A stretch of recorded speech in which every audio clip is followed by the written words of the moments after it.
সাপ্তাহিক ছুটির দিনের বাজার পরিস্থিতি জানাতে আমরা আজ চলে এসেছি কক্সবাজার শহরে যে বাহাচ্চরা বাজারে এসে আমরা দেখতে পাচ্ছি বাজারে নানা প্রজাতির সামুদ্রিক মাছে ভরপুর এবং সামুদ্রিক মাছের দাম বলতে গেলে একেবারে আকাশচুম্বী এবং বাজারে ক্রেতা সাধারণের ভিড়ও রয়েছে, যেহেতু সাপ্তাহিক ছুটির দিন হবে বাজারে ক্রেতা সাধারণের ভিড় আমরা দেখতে পাচ্ছি। যদি আমি বাংলাদেশে যে জাতীয় মাছ ইলিশের কথা বলি, সেই ইলিশ বাজারে বিক্রয় হচ্ছে কেজি প্রতি 2000 টাকা দরে এবং যে ইলিশগুলো আপনারা দেখছেন এই ইলিশগুলো প্রায় 800 থেকে 1000 গ্রামের ওজনের ইলিশ, যা কেজি প্রতি 2000 টাকা দামে বিক্রয় হচ্ছে।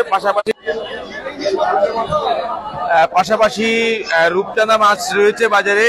রূপচাঁদা মাছের দাম 2600 টাকা বলেছেন এবং এই রূপচাঁদা মাছটি কেজি প্রায় 1.5 কেজির কাছাকাছি ওজনের এই রূপচাঁদা মাছটি বাজারে বিক্রয় হচ্ছে কেজি প্রতি 2600 টাকা করে এবং ছোট ইলিশও রয়েছে যেগুলোর বাজার মূল্য বর্তমানে 1500 টাকা দামে বিক্রয় হচ্ছে। সেগুলোর ওজন কেমন সেটিও আমরা জানবো এবং পাশাপাশি যে তেল্লা মাছ, পোয়া মাছ, সুরমা মাছ এবং অন্যান্য যে মাছগুলো রয়েছে সামুদ্রিক, সেগুলোর দাম আপনাদেরকে জানাবো।